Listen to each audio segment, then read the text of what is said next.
Hey guys, Reyfar here.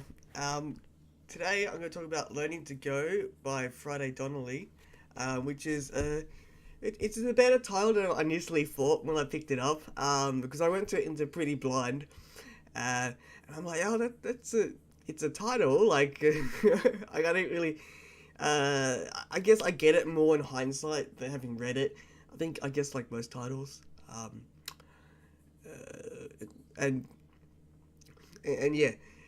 So I picked it up early this year. I got it in an order from Jaffa Books with my copy of Ko and the Drowned Kingdom, and I picked it up on pretty much sight unseen. I've seen the cover. I think that was pretty much it, and I read a review because I was looking around at the different small press publishing sites, and I saw it up on the Gold Publications website. And because they've only got a few titles, they got that Tales from the Guild, the Goal, is it Goal? Um, Glimpse of Anthropomorphic, yes, and then the Goal Volume 1, 2, and 3, and this some other title. I can't remember. And I saw it, and I'm like, okay. And I saw Jeff Books had it, so I'm alright. So I think I saw a review. Someone said, and it's like, oh, it's just like a Devon Lee story. I'm like, okay, you know what? I'll take that for what I feel it's worth, and I'll pick it up anyway because I want to see where that goes. Um, so yeah, I got it, and I don't know when. I think it might have been recent-ishly. I skimmed through a review that Husky Tier did, and I'm like, okay, this seems pretty interesting. It doesn't seem as I guess a normal story that I think it's gonna be. So so so like in the past week or so, I'm like, you know what, I want to read something new, something I don't really know. So I started to read Learning to Go, and I was pleasantly surprised. Like, it's definitely not what I was expecting, which was good for all the right reasons. Um, so I guess before I go into the rest of it, that is my recommendation. It is awesome. Do yourself a favor and pick it up. So you can pick it up, yeah, from Jaffa Books in Australia, or Kindle, or from the Gold Publications website. Um, so yeah, going into it. So Rufus is in a relationship with his boyfriend Victor, and his boyfriend Victor's a bit of a dick. You know, he's grumpy, and um, he's a bit of an asshole. And keep having like arguments and fights. And Victor's like, oh, he's a good person, and I need to be there for him. I need to help him. Um, Very familiar kind of territory and thoughts. Um, and I think that always, I guess, sums up why I like it so much. Um, with how, I guess, because it's not a complex story. Definitely by the whole picture. Like, it's a very simple story, and I really like that because it's not really a story you see, at least in its blunt simplicity like that. These are all wishy-washy terms. But but that's why it's so refreshing to see a story about an abusive relationship, especially in the fandom.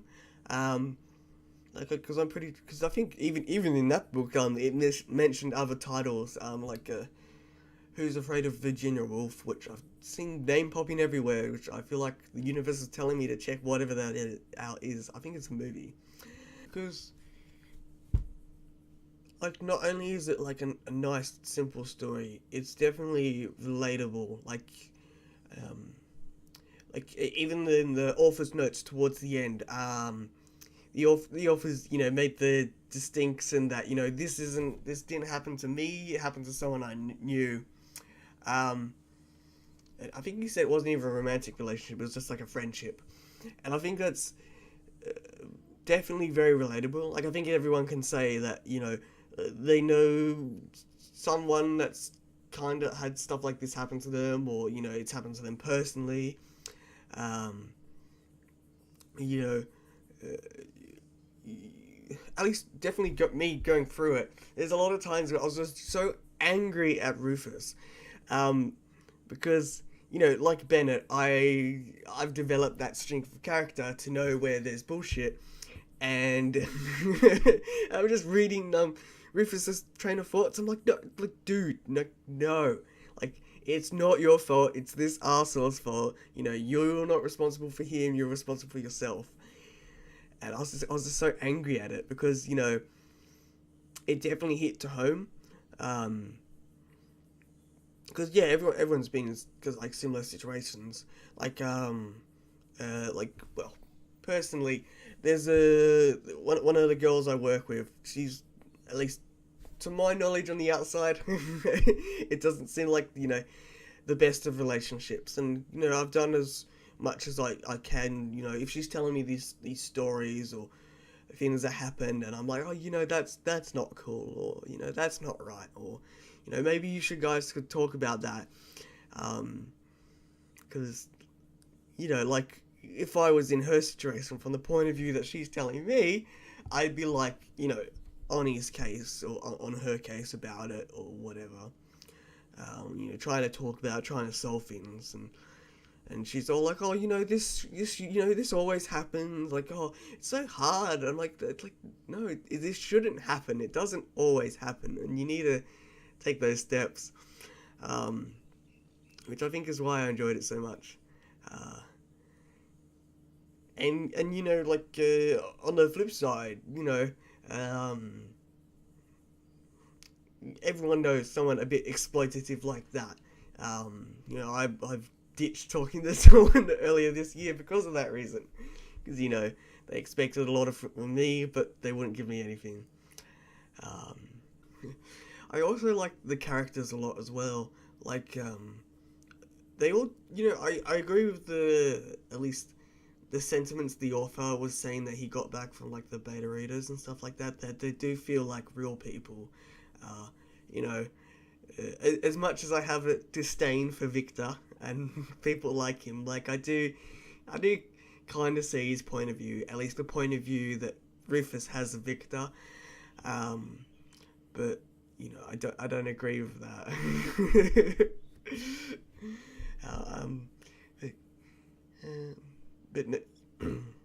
But no, I really like the characters. They were all really well done and everything like that. And one thing I also forgot to mention is the whole big penultimate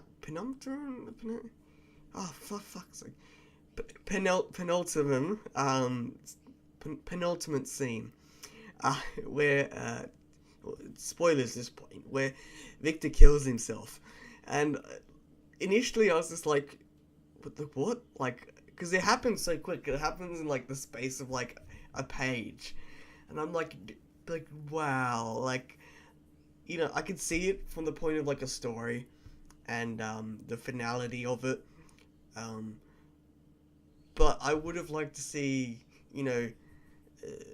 that not happen, because I feel like it would have added a little bit like this, or me personally, I think it would have added a little bit more weight to Rufus's growth as a character if Victor was still around, because I'm pretty sure, I guess, on the flip side, but yeah, it robs him a little bit of that character development, I think. And other things, I do like how it handled him coming up to his parents, because I was like, initially when I was reading that he was still in the closet to them, I'm like, oh no, here we go. Because it's something I'm a bit tired of. Like, it's like, oh, my parents don't know and they're gonna blow up, and like, Rufus had those thoughts. I'm like, just I'm glad that there was like, there's no issue or no drama there. I'm like, oh, good.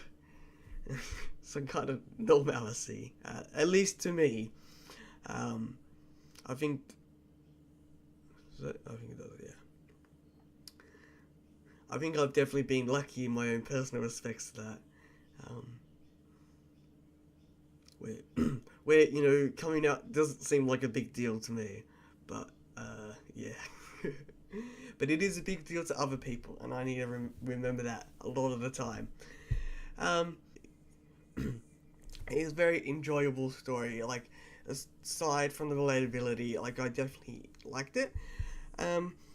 It was a quick read. Like, I definitely should have probably finished it a lot sooner than I did. But I've been playing this World War II Grand Strategy, which has been absorbing my life as of late. But one weird thing, at least, it definitely took me aback, is like the double spacing that my print version had, and I was just like, I was very like turned off of it at the start. I'm like, double space, really, like really, and then like I agreed to like just be like, okay, it's slightly easier to read because of it, because it flows so well. I don't know. That's it. So dragging it all the way back with that, that's, I think it was like a one sentence review where someone said it's like a Devon Lee book. I'm glad it wasn't. Like, I could kind of see where that person was making that assumption. But to me, the Devon Lee book would be about, like, he's professional. He plays Go professionally, but he's not reaching his limits until, someone comes around, and then he becomes the Go playing champion of the world. Which I still don't get that game. Like, I've never heard of it in my entire life. But I will agree that I did like the arguments and stuff like that, where he was relating it to Go, and that was pretty cool. And using that, his knowledge to help him in certain ways. Yeah. So, like, it's not like a Devon Lee book, because it tells a very different story. One that you don't, well, at least as far as I know, outside of short stories, you don't really see, other than, like, side plots to other novels. It's really nice to see it all contained in one novel. Because, like, I know definitely I know that, like, if someone's getting into reading and they're like, oh, I read the Devon Lee book, so I read Waterways. Like, what should I get next? And, like, I honestly would tell them to read Learning to Go next, because it's so different, I guess, to the main scheme of things. And I guess so relatable, and that's what I really, really liked about it. So yeah, I think that's pretty much it. This hopefully went a lot better than last night, because I recorded like 20 minutes last night, and I watched it back, and I'm like, I'm just rambling. I'm not really saying anything, so hopefully this is a little bit more put together. I also named everything wrong. Like, I called Gold Publications Aquatic, and Rufus Victor and Victor Rufus. But no, that's pretty much it. So I've been Reyfar, and I'll catch you later.